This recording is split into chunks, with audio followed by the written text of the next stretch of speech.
karangirire rero mama Janet Museveni kandi uruminisita w'ebyobwegese n'emizano nagira ngu nekishwazana okushanga ngo akarura kabire kashemerere kuba ko businge n'amazima kijwiro kurwanagana amasasi hamwe n'ebindi byatumira bamwe bahenderera omukoti nicyo leta iro kwemerera umugongo ngo abantu bakayerebera barigaho bona hataino kwetombuita kungana manyo kumugenzire mukashishe kintu eki nominations za members of parliament as hingwire.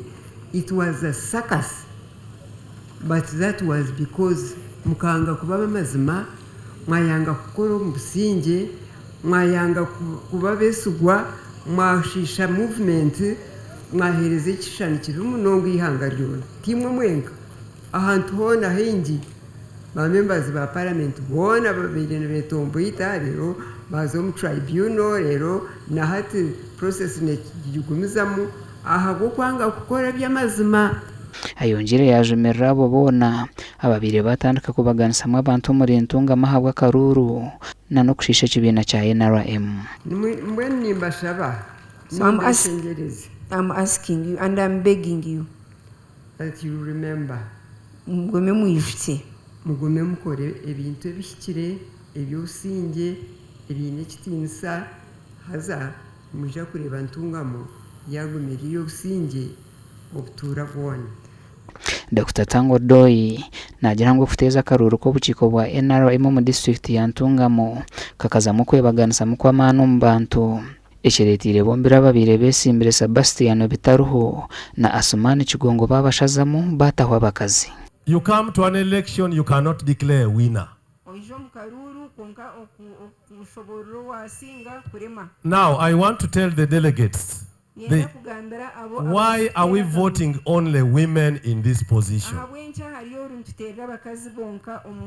After men had disagreed,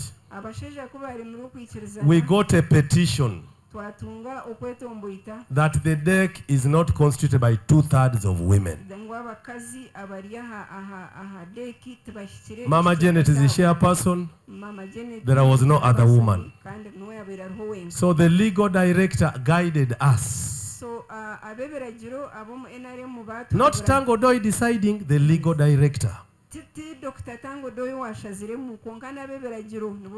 That you must vote that position, but the candidates must be women.